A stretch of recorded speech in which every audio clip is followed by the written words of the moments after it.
muito agradecida ao Segal pela oportunidade de trabalhar mais uma vez na seara do Mestre, que Jesus, nosso guia, possa nos acompanhar sempre, em todas as jornadas.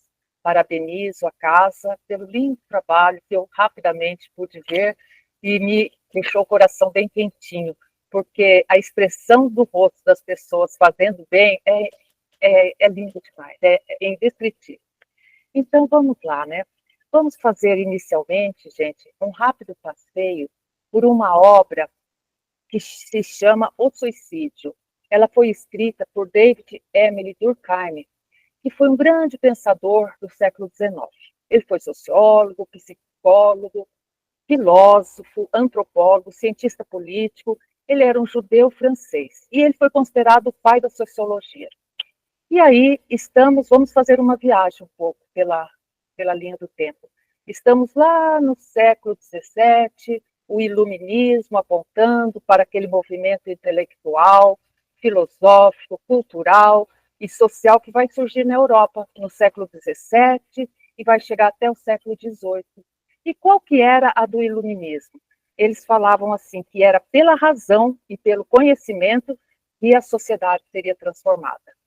Então, eles lançaram aquela célebre frase, igualdade, fraternidade e liberdade, e eles então criticavam o absolutismo que tinha na época, o mercantilismo e o poder da igreja.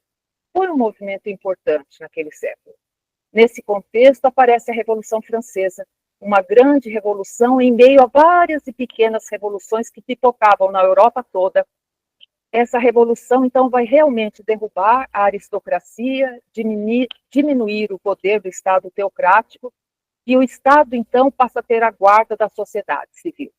E essa ideia eles continuam perseguindo, o lema liberdade, igualdade, fraternidade, e chegam até o século XIX. Então, a ciência material, ela começa a surgir lá no século XVII. Ela adentra o século XVIII e chega ao século XIX, que é quando Emily Durkheim, ele chega como se fosse o portador de todo o saber materialista. Mas a espiritualidade, os benfeitores, que como se diz popularmente, não dormem, Jesus, sendo governador em chefe deste planeta, providencia que em meio a toda essa materialidade surge, no mesmo século XIX, para fazer um contraponto, Allan Kardec, que vai chegar sendo influenciado por todos os filósofos da época, mas irá focar a sua ciência na experimentação visando a espiritualidade.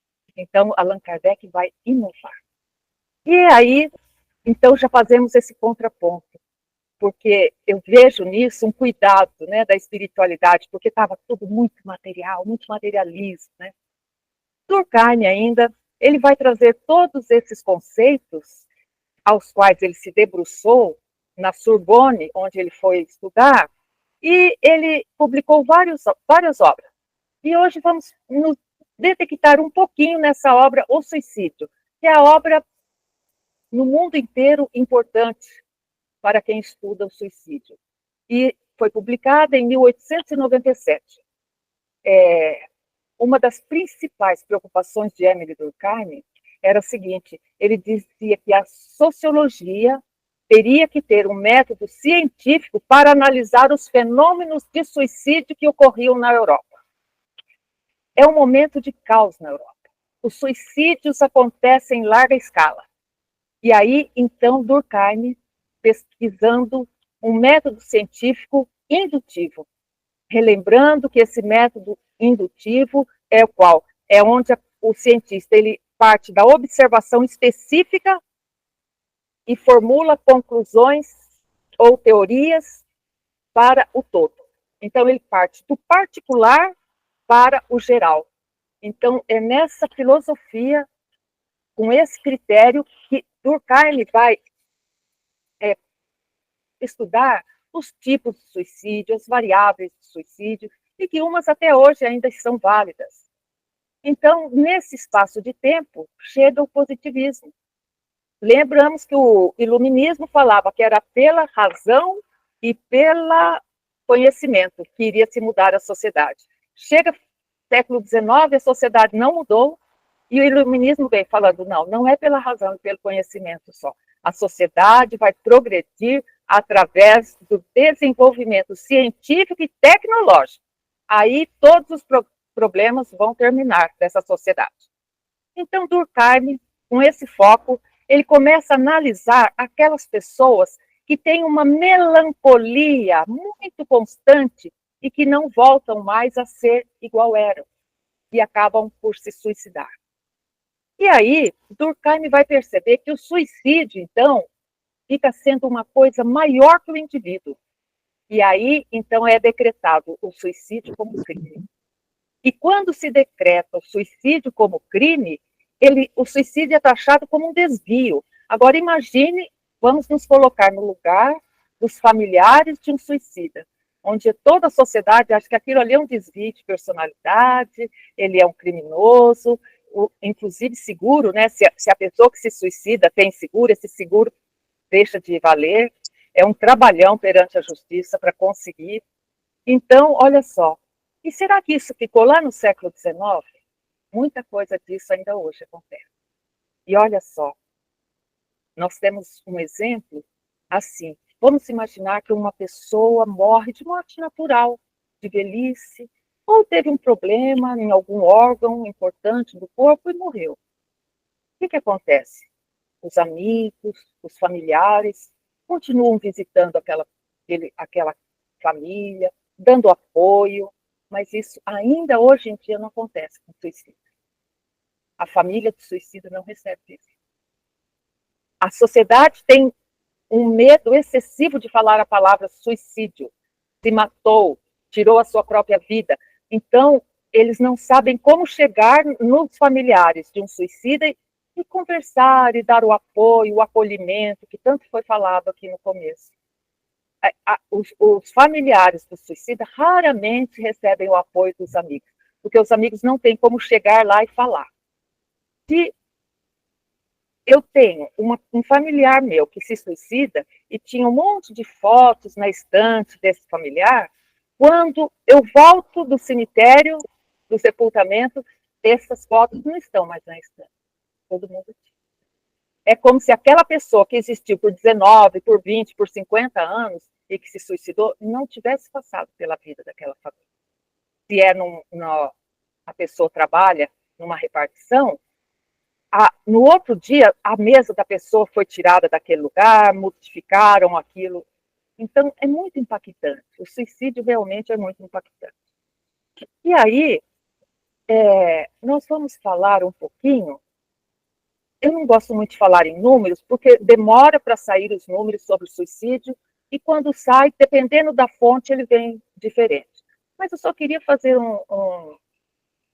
uma observação interessante, porque saiu uma pesquisa da Secretaria Nacional de Segurança Pública, que é um órgão vinculado ao Ministério da Justiça e Segurança Pública do país. E esse é o mais novo que tem. Então, vai delimitar, quantificar quantos suicídios no país ocorreram em 2023 e 2024. Então, nós vamos lembrar que 2023 era logo depois da pandemia. E tivemos no Brasil 16.455 vítimas do suicídio. Lembrando que esses números são subnotificados, porque se a gente segue pela internet, no Instituto de Tecnologia, onde se cadastram os números de suicídio, aparece ali queda de altura. E às vezes a queda de altura é suicídio, mas aparece como queda de altura. A família sabia que essa pessoa tinha um seguro de vida bom, conversa lá, fala, não bota suicídio, bota queda de altura. Então, esse número é muito subnotificado. Já em 2024, o ano passado, diminuiu, veio para 16.218, então diminuiu 1,44%. Mas o que nos preocupa é que, mesmo tendo diminuído, hoje em dia, 2025, 44 pessoas se matam por dia. Então, a cada 40 segundos, 42 segundos, no mundo, uma pessoa tira sua vida. É muita gente. Então, e aqui no Brasil, está por região. E eu fiquei muito triste de saber que porque eu morei muitos anos no Mato Grosso do Sul, e eu adoro o Centro-Oeste, né? Eu me considero ainda Centro-Oeste, mesmo estando aqui no Rio Grande do Norte já há 22 anos. Mas o Centro-Oeste é a região do Brasil em que mais se suicidam. E quem puxa esse número, o estado que puxa, é o estado que eu morei, Mato Grosso do Sul. E aí a gente pergunta, por que será que em Mato Grosso do Sul tem tanto suicídio? E aí está aberta a pesquisas, mas tem dois fatores que pesam muito. Primeiro, Mato Grosso do Sul é o segundo estado da federação em utilização de álcool. O primeiro é Rio Grande do Sul. Então, depois do Rio Grande do Sul, Mato Grosso do Sul é o que mais utiliza álcool. E nós sabemos que o álcool é um indutor do suicídio. E segundo, porque em Mato Grosso do Sul nós temos muita população indígena. Foram tiradas suas terras, e com a terra retiram sua cultura, sua religiosidade, tiram a identidade deles. Aí eles ficam ao redor das grandes cidades, subutilizados, não tem nada para fazer, e eles então vão começar a ingerir álcool. E eu morei lá no Mato Grosso do Sul, num bairro que se chamava, em Campo Grande, um bairro que se chamava Xerogami, e Xerogami, em Guarani, quer dizer morada minha. E era o último bairro da cidade antes da pequenina reserva que foi delimitada para os indígenas. E aí era muito triste, porque vira e mexe a gente passava de manhã cedinho, tinha um índio que eles se enforcam na árvore, pendurado, né? Então, esses dois motivos fazem com que o Mato Grosso do Sul puxe essa estatística triste, né? Agora, os municípios com maior quantidade de pessoas suicidas são os maiores municípios, né? São Paulo, Rio de Janeiro, Fortaleza, Belo Horizonte e Curitiba, em virtude do tamanho, né? Então, vejam só, fizemos uma parte aqui para falar sobre os números de suicídio, e aí vamos chegar agora, depois da Segunda Guerra Mundial. Segunda Guerra Mundial, a sociedade também está um caos, e o que começa? Vários países começam a tecer redes de proteção ao suicídio. Nos Estados Unidos, eu vou pegar um exemplo só que eu acho muito interessante. Um país que sempre está envolvido em muitas guerras nos países dos outros, né? E esses moços, quando voltam da guerra, eles voltam enlouquecidos. Então, o número de suicidas que tem entre os combatentes, os ex-combatentes, é altíssimo. Então, eles conseguiram fazer uma rede que foi bem interessante, que é diferente da CVV, mas também funciona. Ficam três voluntários ao redor de uma mesa, os três com headset, toca o telefone, aquele que vai dialogar com a pessoa que está ligando, e os outros dois estão escutando também a conversa. Enquanto esse está dialogando com a pessoa, um outro já está ligando para o que seria a Embratel, lá dos Estados Unidos, para detectar de onde está vindo aquela ligação, e o outro já está ligando para o bombeiros ou o SAMU deles para ir lá. Então, é assim, um serviço que tem dado muito certo. E aí, em Londres, também nessa época, logo após a guerra, um reverendo da igreja anglicana, chamado Shadvará, percebeu uma coisa muito interessante. Ele foi fazer as exéquias de uma adolescente que tinha se matado, da igreja dele. E ele ficou muito, muito tocado com aquilo. A menina tinha 14 anos, né? E ele conversando com os pais da menina, perguntando se eles imaginavam o porquê. Aí os pais falaram que deveria ser porque ela nunca, ninguém tinha falado com ela sobre a menstruação. E veio pela primeira vez a menstruação para ela, e ela achou que ela estava doentíssima e que ela poderia ter contaminado a família. E ela se matou por isso. Aí Chatvaroff pensou assim, eu tenho que fazer alguma coisa. Ele voltou para casa e fez um texto pequeno, e no outro dia ele publicou no jornal. Escuta-se pessoas que precisam falar, conversar. E botou o número do telefone da casa paroquial. A partir desse dia, o telefone não parou mais de tocar. Aí as pessoas começaram a chegar e ir lá. Vejam só, foi quando deu o start no chá de vará, um belo dia ele está lá atendendo, eu passava atendendo o dia inteiro as pessoas, e chega um ajudante dele e fala assim, ô pastor, essa senhora aqui veio da França. E hoje em dia, para ir da França para a Inglaterra, tem o Eurotúnel, é tranquilo, passa por baixo lá do Canal da Mancha. Naquela época não, era navio mesmo. A mulher pegou o navio, foi lá só para conversar com o chá de vará. Chá de Vará acolheu ela, falou, olha, eu estou conversando com uma pessoa, mas assim que essa pessoa terminar, eu chamo a senhora. E nessa de eu chamo a senhora, ele esqueceu, entra outra pessoa, e ele tinha levado ela lá, falou, então vem aqui, ó, fica aqui na cozinha com esse meu amigo aqui, falou pro ajudante dele, faz um chazinho para ela, dá uns biscoitinhos para ela. E aí, quando ele lembrou, já era de tarde. E aí ele correu lá na cozinha e falou, e aquela senhora? Falou, já foi embora faz tempo. Ele falou, puxa vida, ela estava mal, né? Ele falou, não, ela saiu daqui muito bem. Ele falou, por quê? Ah, porque ela começou, sentou aí entre um gole de chá e outro, ela contou a vida dela inteirinha. Chorou, chorou, chorou, contou a vida. Eu só fazia assim, não, nossa, não falava mais nada. A mulher não deixava, falou. A hora que ela desabafou, 35 minutos depois que ela desabafou, ela saiu, cumprimentou ele, falou, muito obrigada, e foi embora. E aí Chá de Vará falou, então as pessoas estão precisando ser ouvidas. E aí ele começou, fundou o Samaritans, que é os Samaritanos, e aqui no Brasil, concomitante a isso, aqui no Brasil, 17 jovens faziam universidade na USP de São Paulo, várias carreiras, e esses 17 estudavam aonde? À noite, na linda Escola de Aprendizes do Evangelho, que tinha na Federação Espírita de São Paulo, comandada por saudoso Edgar Armon, o comandante. E vários desses jovens faziam medicina e eles ficaram assim, estavam muito preocupados, porque chegava no pronto-socorro muitas tentativas de suicídio, e eles chegaram lá à noite e falaram com o Edgar Armon, comandante, nós precisamos fazer alguma coisa para isso. Edgar Armon falou, tá, vamos pensar. No próximo encontro da aula dos aprendizes do Evangelho, Edgar Armon entregou um envelope com um recorte. Eles abriram o envelope e estava lá Samaritans, Londres, Chá de Vará, o número do telefone, o endereço. Esses jovens ligaram para Chá de Vará. Chá de Vará falou, vem aqui, eu passo tudo para vocês. 2 deles, nas férias, foram até Londres, aprenderam como Chá de Vará trabalhavam, e esses 2 e mais aqueles 15 fundaram os Samaritanos aqui no Brasil, que o CRV chamou Samaritanos muitos anos, depois que os Samaritanos mudou de nome quando o CRV deixou de ser um serviço religioso, porque era um serviço espírita. Olha que lindo, né? O berço do CVV foi numa casa espírita, né? Isso me orgulha muito. Aí o CVV percebe que ele tinha que se desvencilhar da religião para ser mais inclusivo.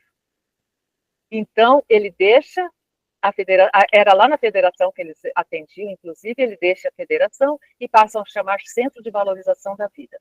Então, estamos há 62 anos no Brasil, hoje temos 2.400 voluntários no telefone, atendemos 24 horas, de segunda a segunda, conseguimos, junto ao Ministério da Saúde, uma linha 188, gratuita, e que não aparece nem na conta telefônica, porque às vezes as pessoas ligam e falam, meu marido não pode saber que eu estou ligando.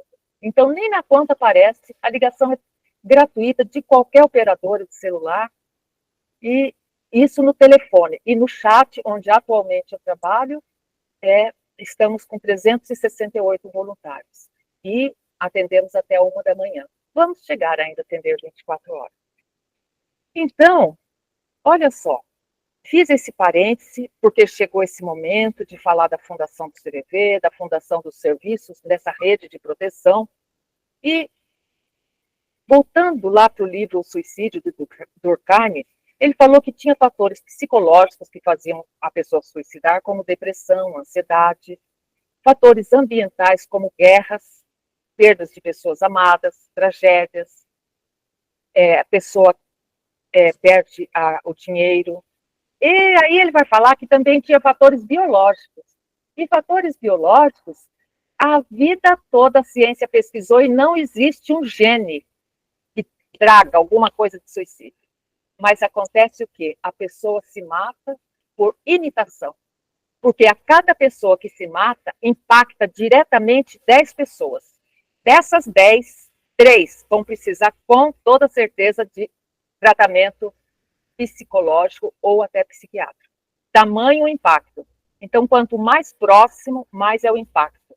E aí a gente vai ver a questão de Getúlio Vargas aqui no Brasil. Getúlio Vargas se suicidou em 1954, o filho dele em 1997 e o neto dele em 2017. Então, não é questão de gênero, é questão de impacto. Impacto. A pessoa escutou isso a vida toda, que o avô se matou, que o pai se matou, o impacto é muito grande. Então, também Durkheim falava que tinha fatores culturais, que aí entra no caso das comunidades indígenas, né? E aí ele falou assim que o suicídio em quase todos poderiam ser prevenidos. Quase todos os suicídios poderiam ser prevenidos, se as pessoas soubessem ouvir. Hoje em dia, no CVV, nós já não falamos mais ouvir. Porque ouvir, quem tem os órgãos auditivos bons, ouve. Não, nós precisamos saber escutar. Escutar é diferente de ouvir. Escutar é olho no olho. Escutar é prestar muita atenção se é por escrito naquilo que está escrito. Escutar é escutar com ombro, com abraço. Escutar é não olhar no relógio a hora que a pessoa está falando. E isso tudo serve para nós nos atendimentos das nossas casas espíritas, nos atendimentos fraternos, né? Como nós precisamos escutar diferentemente a pessoa que chega falando que tem ideação suicida, né? E às vezes a pessoa não fala, eu tenho ideação suicida, às vezes ela fala assim, eu queria dormir e não acordar mais. Opa, dormir e não acordar mais é morrer. Ou senão a pessoa fala, toda noite eu rezo para Deus me levar. Senão a pessoa fala assim, olha, eu estou no limite, eu estou para chutar o balde. Aí a gente fala, parece que está passando por um momento difícil. Não, momento difícil não. Eu quero sumir. Ah, você quer abandonar a tua vida atual? É isso? Ele falou, não, você não está entendendo, é muito maior. Aí a gente fala, você está pensando em tirar a sua vida? A pessoa tem um alívio. Então, a gente não falava sobre a palavra suicídio, se matar, se suicidar, tirar a sua vida, com medo que isso fizesse mal para a pessoa, mas é o contrário, a psicologia já comprovou. Por quê? Porque o que é o suicídio? O suicídio é a última tentativa de um ser humano se comunicar. Quando ele não consegue, ele se suicida. Então, ele tenta se comunicar como? Ele vai falando isso, estou no limite, eu queria não ter nascido, essa vida não tem motivo de ser, eu vou chutar o balde, eu só dou trabalho, eu só presto para dar trabalho. O adolescente fala muito isso, eu só dou trabalho para meu pai e minha mãe. Eu só faço eles sofrer. Ninguém vai se importar se eu morrer, vai ser um alívio para eles. Então, nós temos que entender e temos que falar abertamente. Você está pensando em tirar a sua vida. Que momento de vida é esse? Para a pessoa, finalmente, alguém entendeu o que eu falo. É bom demais. Quando a gente está pelo telefone, na hora que a gente fala, puxa, eu percebi que você está tão triste que está pensando em tirar a sua vida. A gente escuta lá do outro lado. É isso mesmo. Então, não tenhamos medo de usar a palavra e nos inteirar do que é o suicídio, porque as palavras bem ditas salvam vidas. Então, que nós tenhamos aquele cuidado especial com quem está do nosso lado, com quem a gente convive, porque às vezes a pessoa fala, estava bom ontem ainda, estava fazendo churrasquinho, hoje pulou outra ponte. Será que estava bom? Né? E aí é mais um peso para a família, que a família fala, como que eu não percebi? Como eu não percebi? Né? No corre-corre, no dia. Então, que a gente respire mais um pouco, que nós tenhamos um pouco mais de cuidado com a nossa volta, né? Então, ele fala também que o suicídio poderia ser prevenido quando as pessoas criam laços afetivos. Perfeito. Nós não somos uns seres jogados no espaço, nós precisamos ter laços afetivos. Nós precisamos ter amigos. Nós precisamos ter ombros para nos...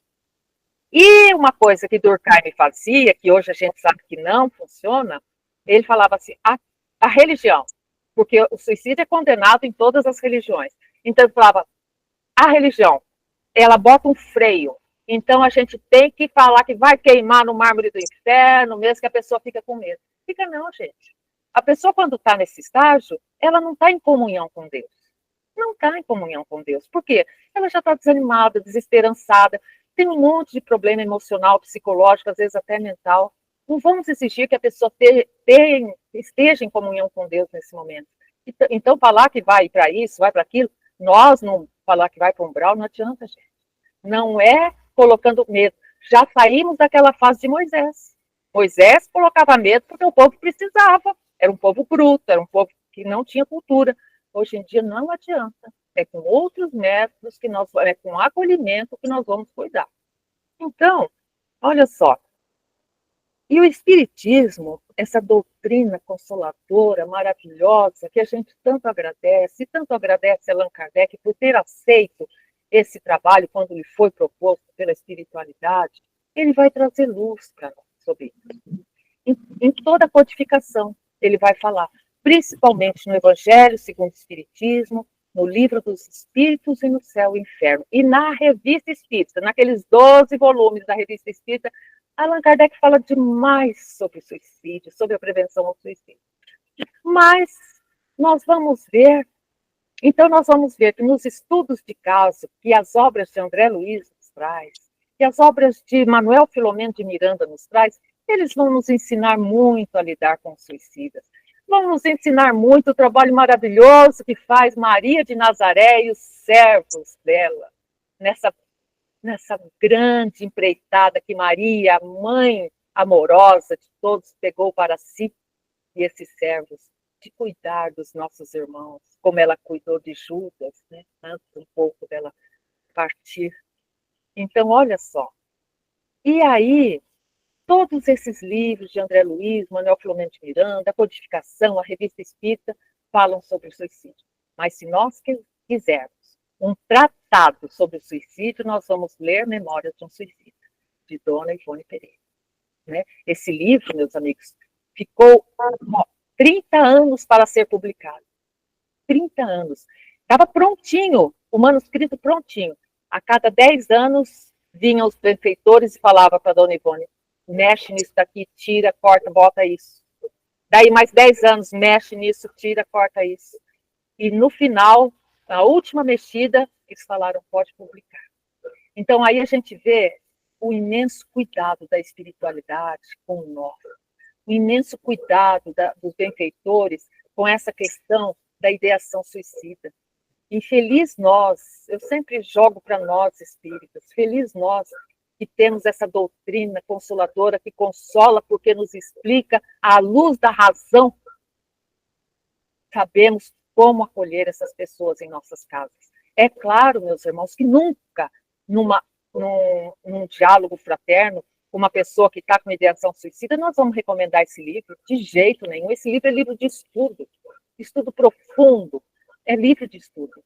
Mas nós precisamos nos assenhorar dele para saber conversar com o suicida. Para saber, não para pôr medo, mas para contar histórias. Então, vejam vocês, né? Eu vou fazer um breve relato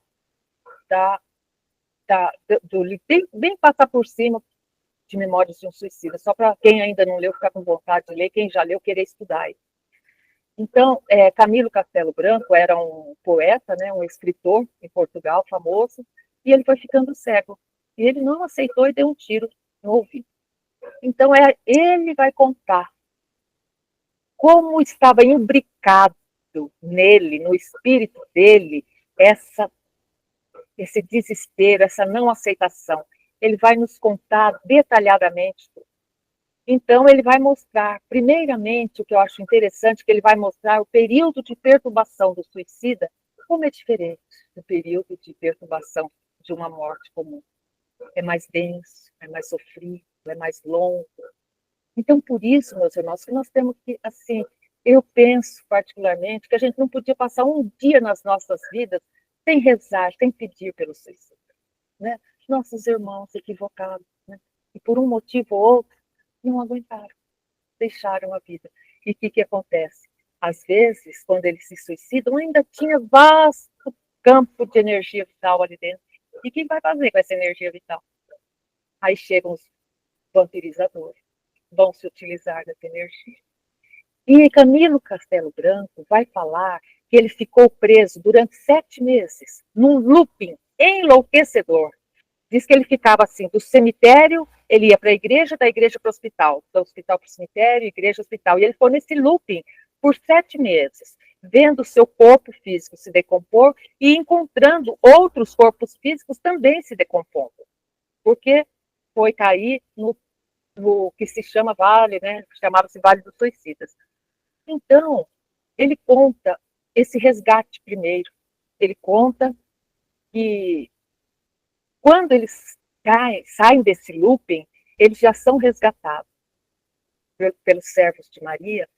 E depois do primeiro tratamento, já lá no Hospital Esperança, na Mansão Esperança, o que vai acontecer? Eles são comunicados que a partir daqueles momentos eles se tornam servos de Maria também. Eu achei muito lindo isso. É Maria de Nazaré demonstrando aquele amor infinito, né, pela humanidade e incluindo esse espírito falido na sua falange de trabalhadores, né, até se reconstituírem todos, né. E aí acontece uma coisa bem interessante que eu achei legal para trazer. Certo dia, Camilo Castelo Branco, ele percebe que chegavam umas caravanas com os espíritos que ele percebia que era de benfeitores, que eram espíritos mais iluminados, e chamavam, igual um megafone, e chamavam alguns nomes. Esses nomes, esses suicidas ali, entravam num tipo de um carro e seguiam com eles. E assim foi, por várias semanas, toda semana chegavam esses caravaneiros, até que um dia ele foi chamado. E foi chamado, e aí então, esse local, ele falou que já era muito melhor, onde havia então o hospital, a mansão e uma universidade. E aí todos ali falavam a língua portuguesa, porque eles estavam ainda tão impregnados, né, daquele suicídio, que eles não sabiam se comunicar telepaticamente ainda. Então a língua falada ali era portuguesa. Eles começam a frequentar a Mansão da Esperança e a cidade universitária. E isso mostra, meus irmãos, eu fiquei pensando, o imenso amor do Criador por suas criaturas, né? Como ele nos dá oportunidade de recomeço, né? Como nós temos que ser muito gratas, né, ao Criador, muito, muito gratos, porque Deus é um Pai de justiça, mas Ele é um Pai de justiça, amor e bondade. Então a gente sabe que a justiça, sem o amor e bondade, a gente não ia aguentar. Mas não, Deus com aquela amor, bondade e justiça, Ele nos abre a oportunidade de novas reencarnações, que vamos limpando tudo isso, né? A partir desse momento, eles começam a receber visita de 3 professores, olha que interessante. E eu fui pesquisar a vida desses 3 professores, eu achei muito interessante. O primeiro professor que se apresentou para Camilo Castelo Branco foi Aníbal de Silas. E quem foi Aníbal de Silas? Na Idade Média, ele foi um professor amoroso e cuidador de crianças que eram abandonadas. Posteriormente, Aníbal de Silas, ele vai reencarnar como uma daquelas crianças. Lembram aquela passagem do Evangelho de Jesus? Que Jesus tinha acabado de falar para uma multidão, e aí um bando de criancinhas quis se aproximar dele, e os discípulos dele, querendo poupar o mestre, falou, não, não, não, o mestre está cansado. E ele falou, deixar vir as minhas criancinhas, porque delas é o reino dos céus. Hoje a doutrina espírita nos explica, decodifica que criancinhas são essas, que reino dos céus são esses, né? Que Jesus fala que ele quer junto dele pessoas puras, como as crianças. E esse Aníbal de Silas era uma dessas criancinhas. Então ele cresceu à luz dos feitos de Jesus. Ele cresceu escutando todos falarem de Jesus. Ele cresceu vendo as pessoas sendo martirizadas. E aí, sempre aquela sensação de amor pelo Cristo. E aí, Aníbal cresceu, fez-se homem e tal, e sempre envolvido nessa questão. Ele trabalhou pela causa, aqui na Terra e na espiritualidade, muito. Então, ele viajou, sofreu perseguições, ultrajes, injustos, e aí, como que Aníbal de Silas teve uma de suas encarnações terminadas? Ele foi colocado num poste, amarrado, jogado óleo e colocado fogo, e foi iluminar os jardins do imperador Nero de Roma. E naquele momento em que ele ardia ali nas chamas, olha como Deus é um pai amoroso. Jesus está ali, ó. Puxa, alguém morreu por ele. O que acontecia? Ele via quadros. Ele voltou a ver quadros de Tiberíades, do Lago de Genezaré. Ele via Jesus, ele se via criancinha. Ele via Jesus passando a mão na cabeça dele. Ele via Ele via Nazaré, ele via aqueles locais, a Galileia que ele vivia, ele via Jesus pregando docemente a boa nova, e é claro que ele já estava em estado de êxtase e não sentiu as chamas consumirem seu corpo. E aí eu falo, né? A única coisa que ele escutou, depois desses quadros todos passarem, ele escutou uma voz falando assim: vinde a mim, benditos de meu Pai, passai à minha direita. E aí, em outras encarnações, ele foi iniciado nos mistérios do Egito, do Antigo Egito, naquelas escolas, e o respeito por Deus único sempre acompanhou essa criatura. Foi sacerdote em certa época, cuidou de crianças abandonadas, e como a Aníbal de Silas sempre se preocupou com crianças e adolescentes, o que vai acontecer? Ele vai, e aí é uma das características do nosso espírito, ele vai se mostrar sempre como um adolescente. A aparência dele é sempre de um adolescente bem novinho. Então, isso eu achei interessante, que mostra uma, né, dos atributos do espírito, né? Essa plasticidade de se apresentar como ele gosta.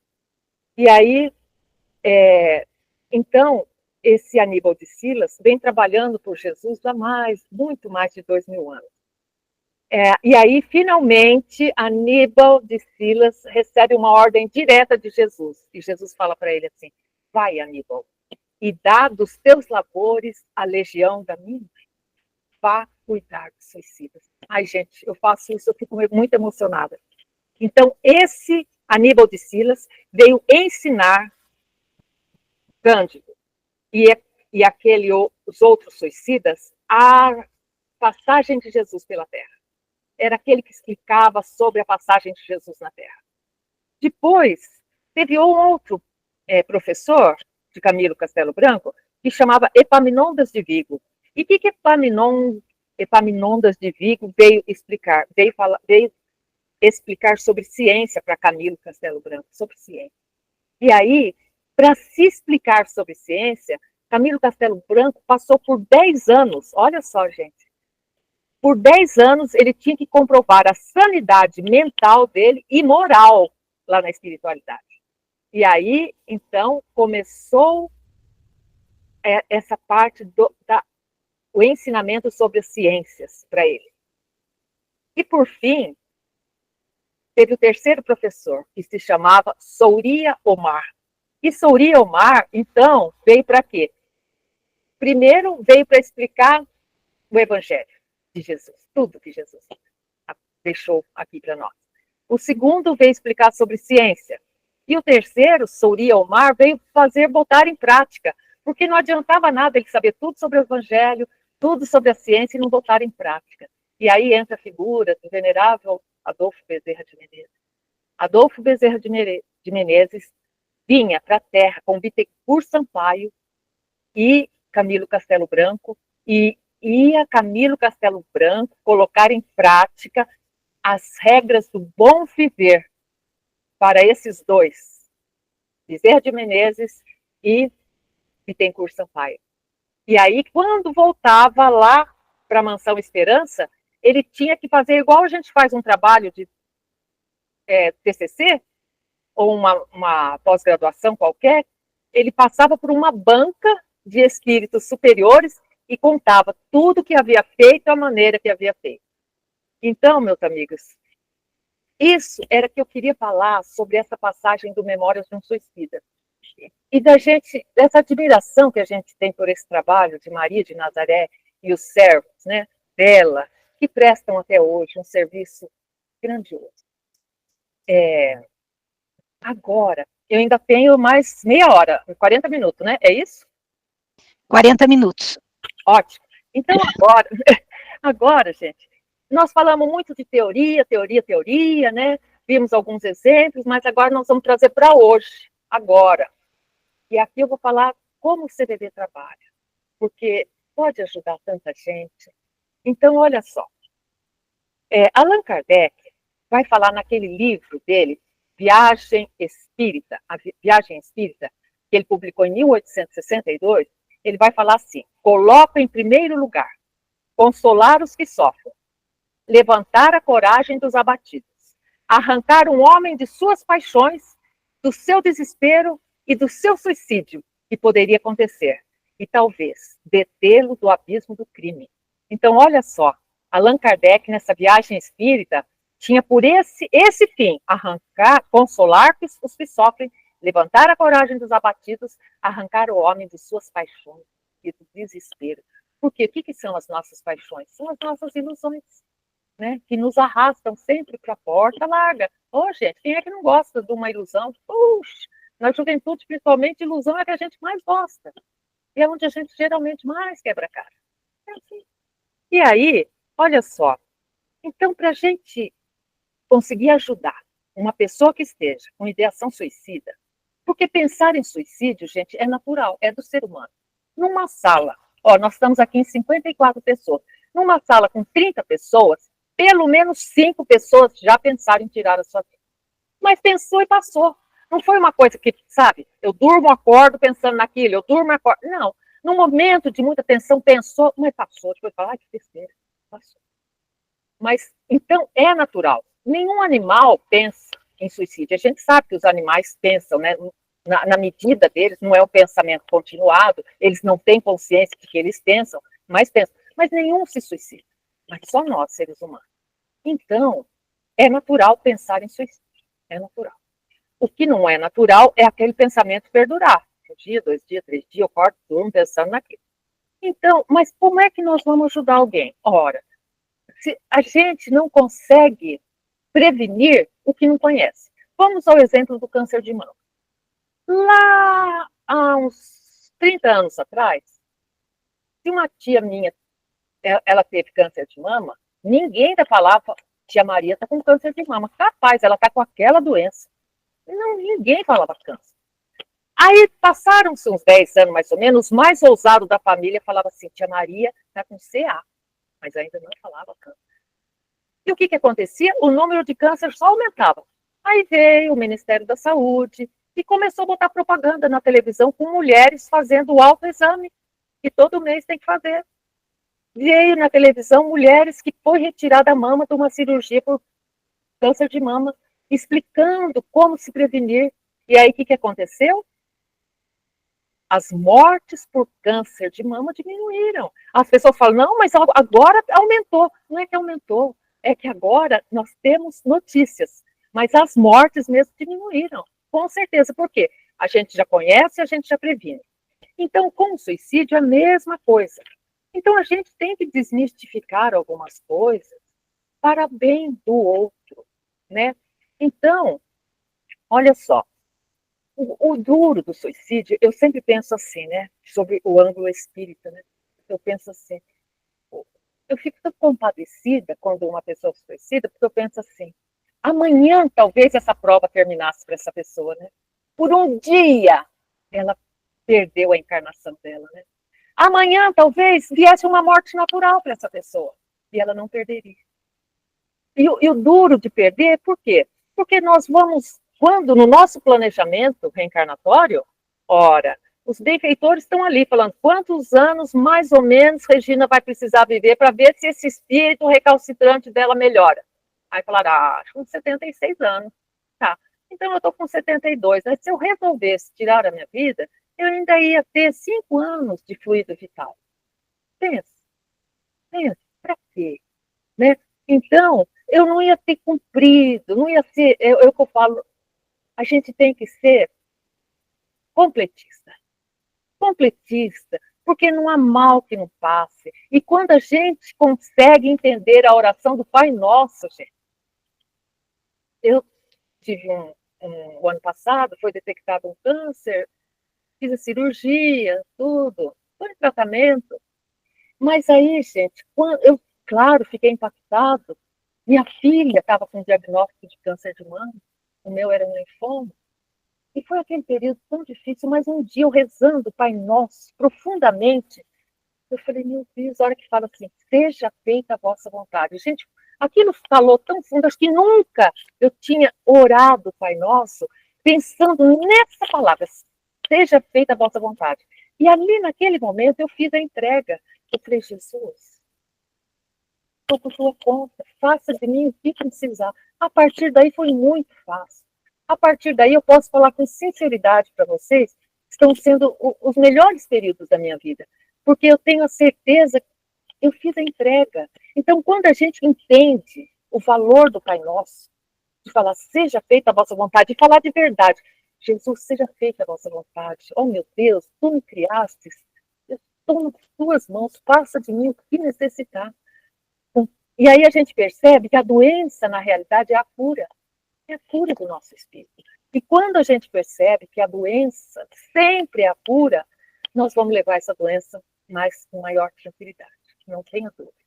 E muito grata, que às vezes até as pessoas não entendem o tanto que a gente é grata.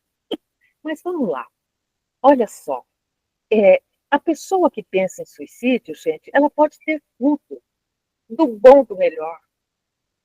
Outra coisa que me preocupou nesses números, gente, diminuiu de 2023 para 2024, mas aumentou exponencialmente a idade. Quer dizer, a idade que antes era da faixa dos 29 aos 35 anos, agora está dos 9 aos 29. Então, temos crianças se suicidando. É difícil, gente, imagina. No CBV, a gente atende crianças que falam, chama a gente de tia, criancinhas falando que está tudo ruim, que não quer mais continuar. Então, vejam, gente, olha só, a pessoa vai sentindo um vazio que dói tanto, aquele vazio que dói, e aquele vazio vai corroendo. E chega num ponto que a pessoa fala assim, é o ponto que eu mais tenho medo quando eu pego um atendimento. Quando a pessoa fala assim, eu não sinto mais tristeza, nem alegria, não sinto nada. Nada, nada. Eu sou assim uma coisa, eu não sinto nada. Aí eu fico preocupada que essa pessoa se mata com muita facilidade. Então vejam só, meus amigos, nós temos que conhecer alguns comportamentos suicidas. O jovem, tanto nos impacta os jovens, dos 9 aos 29 anos, é a idade mais produtiva, né? Olha só, a adolescente, ela começa, vamos supor que ela tem um gatinho de estimação, que ela adora. Ela pega aquele gatinho e dá para uma prima dela. Então fica com o gatinho aí, não quero mais. Ninguém entende, mas ela dá. Aí ela tem um anel que a avó dela, antes de morrer, deu para ela, ela vai dar para a irmã. A irmã morria de pedir para deixar ela dar uma volta com aquele anel, ela fala, só fica com o anel. A pessoa começa a se dar as suas coisas, nada mais importa. É um sintoma. Outro sintoma, as pistas, né? A pessoa dá pistas, mas como nós não conhecemos, nós não ficamos de braços atados. Então, por isso que a gente não pode falar, e a família não percebeu, gente, a família também não sabia. Se soubesse, ia correr atrás. Então, ó, porque ninguém acorda num dia e fala assim, ai, hoje está um dia bom para eu tirar minha vida. Não, gente, a coisa já vem ruim de tempo. Já vem ruim de tempo. É uma coisinha hoje, é uma coisinha amanhã. Então, também não existe esse negócio, ele se matou porque levou fora da namorada. E tinha levado fora da namorada, no outro dia se matou. Não é não. Sabe por quê? O fora da namorada foi a última gota que fez transbordar o copo, mas esse copo já vinha enchendo. Ele se matou porque perdeu o emprego, foi mandado embora. Não, essa foi a última gota. Então, o suicídio é multifatorial. Nós nunca podemos apontar o dedo e falar, foi isso, foi por aquilo. Não, é um monte de coisas que vem acontecendo. Então, a pessoa não encontra motivos para estar viva, né? Para estar viva. Então, ela tem alterações de humor. Pessoas com alteração de humor também, a gente tem que ficar prestando atenção. Tá meia para baixo, um dia não quer nem tomar banho, no outro dia tá ótima, maravilhosa, toma banho, se arruma e sai. Pode ser num momento desse impulso que ela vai tirar a sua vida. É a pessoa que se está com depressão, está com ansiedade, crise de pânico, vamos tratar, gente. Vamos fazer o tratamento com os médicos aqui da Terra, com os médicos espirituais, mas vamos tratar. Psicólogo estudou 5 anos para isso, médico estudou 6, 8 anos para isso, vamos tratar. Então, a pessoa às vezes quer se matar por vingança. Né? Que triste, né? E às vezes a pessoa chega na casa espírita e a gente percebe isso, aquela vontade de vingança. E a gente vai trabalhando com ela, né? Que a vontade de vingança só faz mal para ela. A gente vai falar uma pessoa que quer fazer mal para o outro, é a mesma coisa que pegar uma brasa incandescente e tentar jogar na outra pessoa. A pessoa se desvia, mas quem ficou com a brasa na mão se queima. Então, vejam vocês, né? E tem umas frases de alerta, gente, que a gente tem que, às vezes, brincadeira, brincadeira não. Quando a pessoa fala, a vida não vale a pena, isso aqui já deu o que tinha de dar, ou senão não serve para nada mesmo. Vocês não vão sentir a minha falta, eu só dou trabalho para vocês. Ou senão sou um peso na vida de vocês. Geralmente, quem faz tratamento psiquiátrico, que tem que ir com o familiar todo mês no médico, pegar receita, ver como é que tá, mudar a medicação, mudar a dosagem, isso tudo é cansativo, gente. Então, a pessoa acha que está dando muito trabalho. Então, quando a pessoa falar isso, gente, a gente não vai fazer de conta que não entendeu. Uma vez, gente, pelo CVV, eu fui no IF, Instituto Federal, né, de Ciência e Tecnologia. O diretor ligou, eu estava na coordenação do CVV em Natal, naquela época, e falou, olha, não dá para vocês, aqui tem muito aluno se cortando, eu estou com medo. Tem muito aluno se cortando em plena sala de aula. Aí nós fomos, a gente levava uma equipe grande. Então eu fazia palestras, outros colegas faziam outras coisas, e eu fazia palestra com os pais dos alunos, porque esse era no dia que os pais dos alunos vinham receber o boletim, porque no IF só os pais recebem o boletim, né? E aí eu fazia palestra para os pais, fazia palestra para os professores, para os diretores, e por fim eu fazia palestra para os terceirizados, pessoal da limpeza, da cozinha. E um dia, no IF, me chamou muita atenção.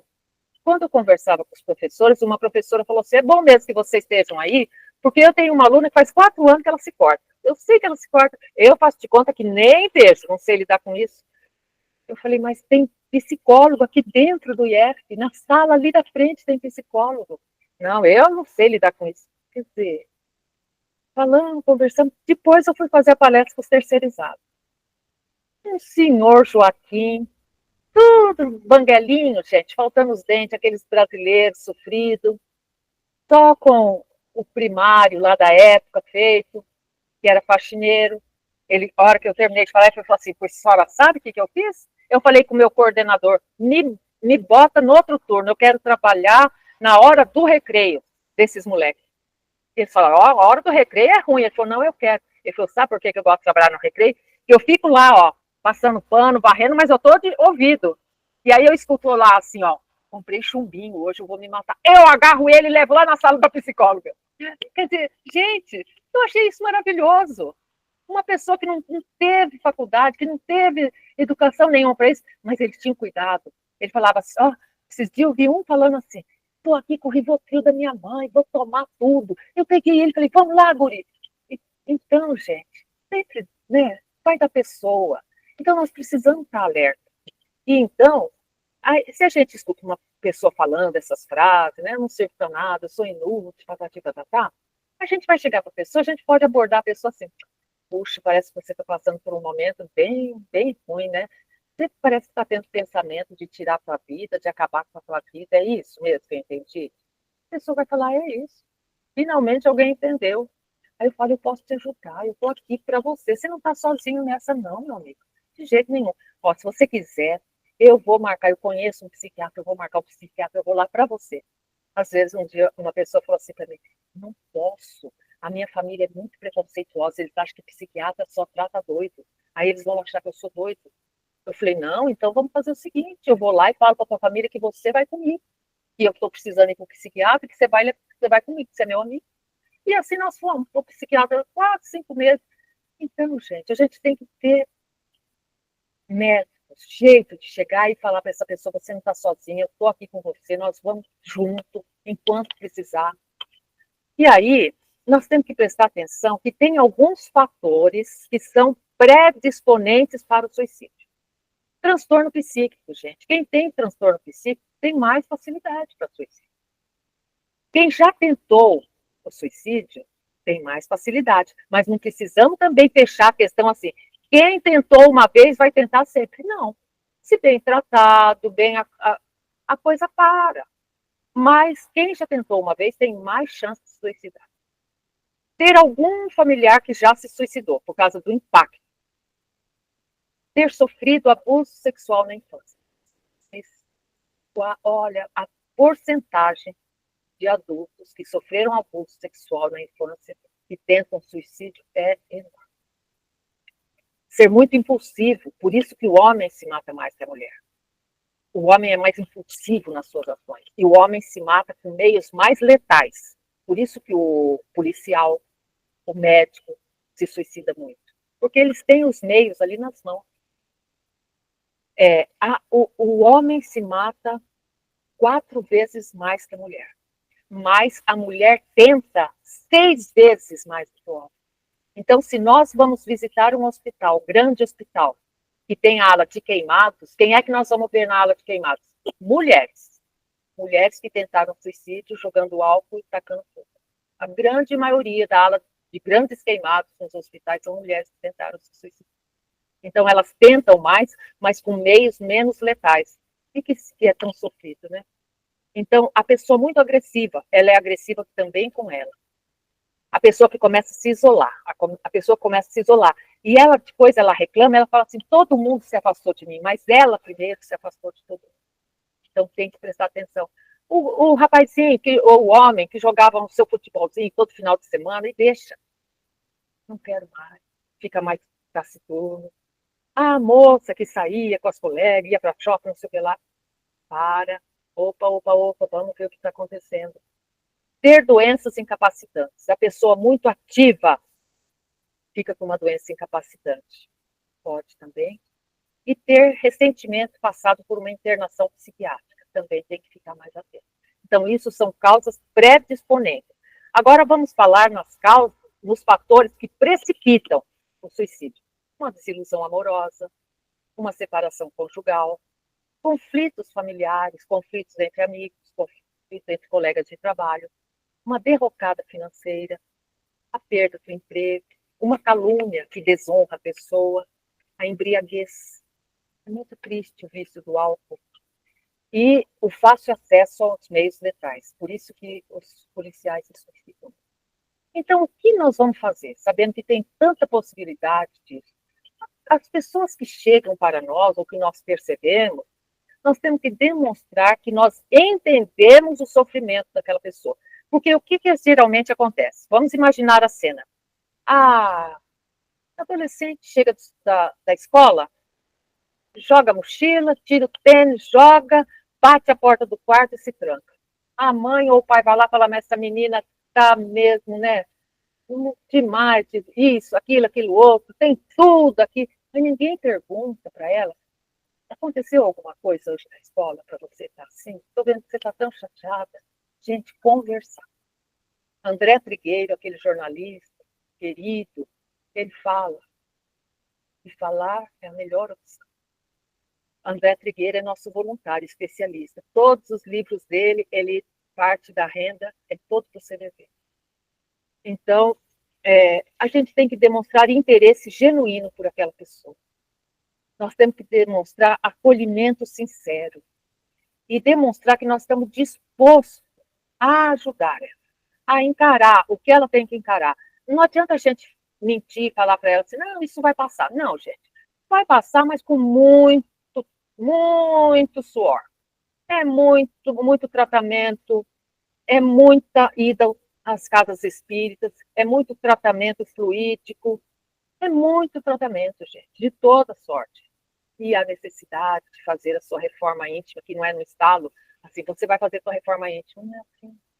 Então, por isso que nas casas espíritas, nós temos que acolher essa pessoa para nós. As casas espíritas têm que ser ambientes acolhedores. E eu fico preocupada, gente, que as casas espíritas estão tudo assim, ó, com a cabecinha branquinha igual a minha. Eu fico preocupada. Gente, a gente está indo. Cadê os jovens? Cadê a juventude que vai seguir esse caminho? Vai tocar isso para frente?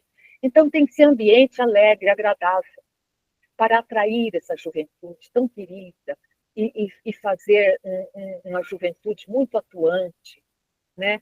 Então, a gente pode perguntar, pode falar com a pessoa, assim, tem várias frases que a gente usa, mas não é assim falar uma atrás da outra, não é um chavão, né? A gente pode falar assim, tem algo que eu possa fazer para te ajudar? Me fala, o que eu posso fazer para te ajudar? A pessoa não vai saber, porque nem ela sabe, aquele momento está tudo tão confuso. Mesmo se ela não acha a resposta, Fala assim, eu também não sei, mas eu sei que eu estou junto com você.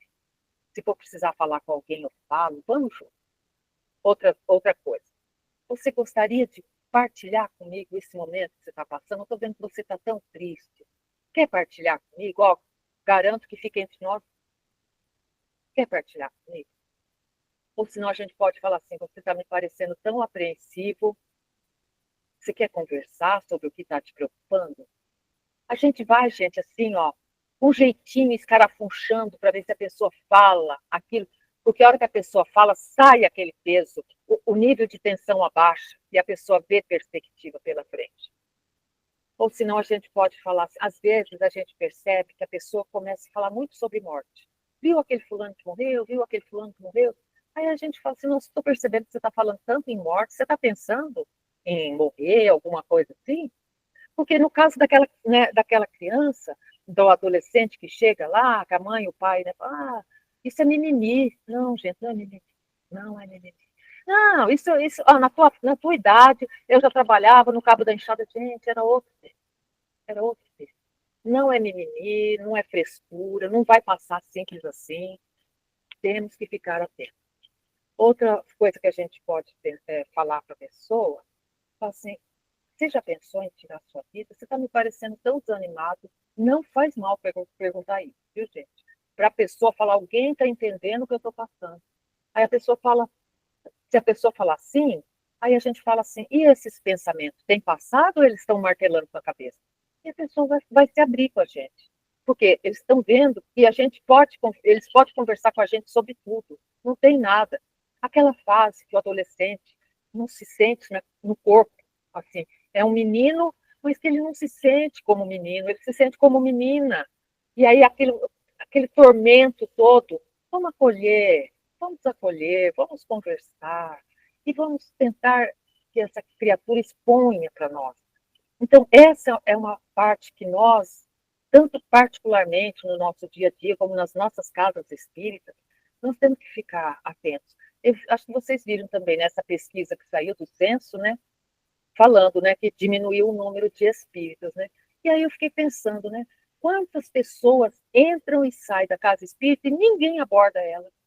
Não tem uma comissão ali na frente para acolher, né, a pessoa. Oh, meu irmão, seja bem-vindo. Olha, uma revistinha, a gente entrega ali, né, um reformador. E aí, como você está? Né? Não tem. Então, que isso tudo seja prática das nossas casas, no sentido de acolhimento. Quantas vezes a pessoa vem tentando escutar alguma coisa, e aquela alguma coisa, às vezes, né, é falado. Então, o que a gente não pode falar? Ah, isso é falta de fé. Você não está vindo, né? Assistir palestra, nem está tomando passe aí, viu o que aconteceu? Isso é falta de fé. Não, gente, não é por aí. Não adianta botar o dedo e falar que é falta de fé. Ou senão, ai, você deixou chegar nesse ponto, por que você não procurou ajuda antes? Por que você não falou logo para tua mãe, para teu pai? Ou se não, para o pai de família, né? Quantos pais de família tiram a vida? Né? Você não pensou na tua família? Você vai deixar teus filhos, tua mulher? Você vai deixar isso tudo? Gente, a cabeça do homem já está um tormento. Ainda a gente vai pressionar mais naquele momento. A gente tem que acolher, conversar. Ou se não falar, isso não é nada, viu? Vai passar, amanhã você vai estar bem melhor. Não vai passar. A gente sabe que não vai passar, se não tratar muito bem.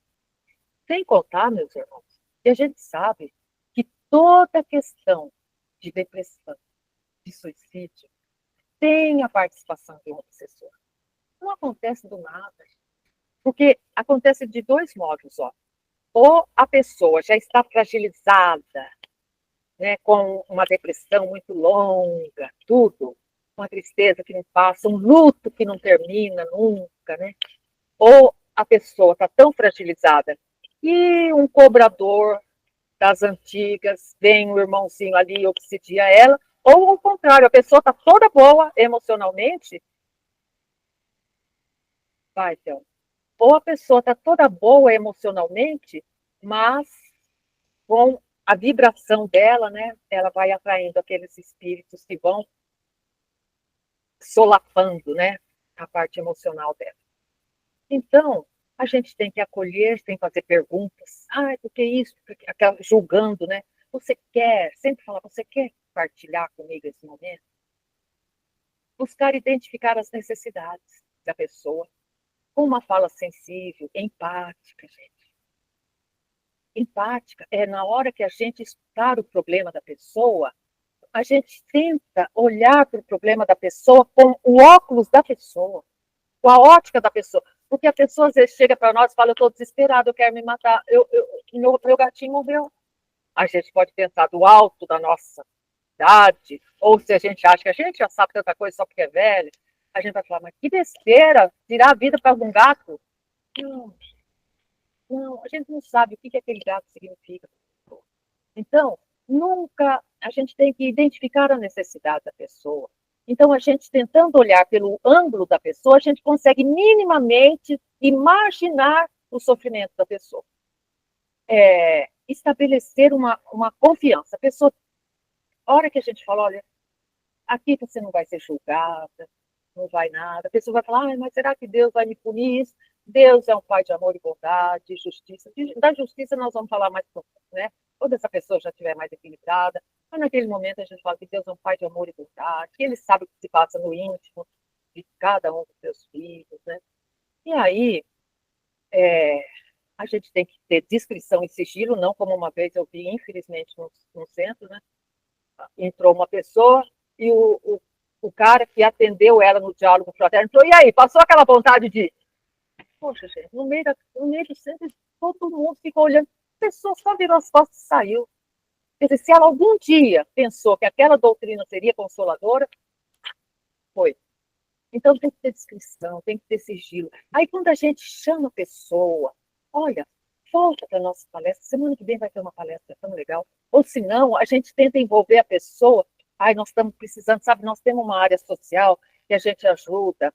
Se é aquela mulher, sabe que os filhos já casaram, já estão tudo longe, e aquela mulher está com a síndrome do ninho vazio, e a gente percebe que ela está tão desgastada, a gente fala assim, nossa, você sabe que a gente faz enxovalzinho com os bebês, das mães que não têm condição? Você não sabe fazer nada, costurar, ou bordar, fazer um crochêzinho nas bainhas? A gente tem um grupo que se reúne toda semana. A gente atrai para o trabalho, a gente faz sopa, a gente entrega, olha, todo dia 11 horas da noite a gente sai para entregar quentinha para os nossos irmãos em situação de rua. Vamos fazer um cuscuz. Aqui no Nordeste a gente faz muito cuscuz, né? Vamos fazer um cuscuz com mortadela, picadinho bem caprichado, com coentro, com ovo cozido. Você faz um café bem gostoso, um leite com chocolate, e às 11 horas da noite a gente vai lá naqueles pontos que eles ficam para a gente entregar. Vamos, a gente está precisando de gente para ajudar. E aí, gente, a pessoa vai começar a olhar o mundo de outra forma. Porque eu conheço a felicidade através de quando a gente ajuda alguém nas nossas casas espíritas. Eu não sinto maior felicidade do que aquela de estar às 11 horas da noite entregando as quentinhas lá para os nossos irmãos. E a gente não entrega quentinha só, a gente chega e bate nas costas, senta lá na calçada e fala, e aí, meu irmão, como foi o dia hoje? E aí, como foi? A pessoa está alcoolizada, está ardida de cigarro, cheirando ruim, mas ele é nosso irmão e a gente está ali juntinho, bota a mão no ombro dele. Agora, aqui em Natal, tem famílias inteiras na rua. Nenenzinho de 8 meses, esses dias nós fomos um bebezinho de 8 meses na rua, a mulher, o marido e a criança. E a mulher tristíssima, revoltadíssima, porque tinha uma pessoa que foi entregar quentinha, falando que queria o filho dela para ela. Então, gente, quando a gente consegue atrair a pessoa para o trabalho da casa espírita, para as palestras, aí na sequência a gente já oferece, fala assim, você não quer implantar o evangelho no lar? E aí a gente vai fazer aquela propaganda do evangelho no lar, igual o Chico Xavier falava. Na hora do evangelho no lar, quem tem o dom da visão, vê um facho de luz caindo sobre a sua casa e a casa dos seus vizinhos, e aquilo é Jesus chegando com a equipe dele lá e deixando bênçãos de luz na sua vida. Vamos marcar um dia que fica bom para você. Toda semana você faz a sua família. A gente vem aqui, aí a Casa Espírita tem 2 trabalhadores que vão lá instaurar. A Casa Espírita dá o primeiro evangelho segundo o Espiritismo, dá o fonte viva para eles, fazer o evangelho. Gente, que tira a pessoa do atoleiro, muitas vezes. E aí, olha só, e aí a gente vai ser realmente o que é para ser, né? E aqui só quero fechar com essa parte linda que eu acho do Evangelho segundo o Espiritismo, que está lá no capítulo 5, item 14, que Allan Kardec fala. A calma e a resignação adquiridos de maneira de considerar a vida terrestre e a confiança no futuro, então calma, resignação, maneira de encarar a vida terrestre, confiança no futuro, esse futuro, gente, é o futuro espiritual. Dão ao espírito uma serenidade, que é o melhor preservativo contra loucura e suicídio. Naquela época se falava loucura, né? Então, gente, é isso. É a gente estabelecer, é a gente primar pela paz. Né? Às vezes a gente canta lá, paz, pelas crianças, mas a gente faz um inferno dentro da nossa casa. Então, sejamos paz dentro do nosso lar. Sejamos paz dentro do nosso ambiente de trabalho. Sejamos paz dentro das nossas casas espíritas. E não fiquemos com milindres, né? Porque aqui talvez não tenha milindre na casa de vocês, mas aqui em Natal tem muito milindre, gente. Então, não fiquemos com milindre. Sejamos paz. A gente só precisa disso para viver em comunhão com o Pai. Né? Nós sabemos a maravilha que os benfeitores estão ali disponíveis para nós. Então, a maneira de nós estarmos em comunhão com eles é cuidando do outro. Então, era isso que eu queria falar com vocês. O CVV tem 52 preceitos que nós seguimos. O primeiro é o outro em primeiro lugar. E o segundo é, se em toda a existência do CVV ele tenha salvado uma única vida, já valeu a pena. É isso. Exatamente. Eu quero agradecer, Regina, em nome do Departamento de Esclarecimento e Família, agradecer de coração sua presença, seus esclarecimentos e essas portas abertas para a reflexão que você nos deixou.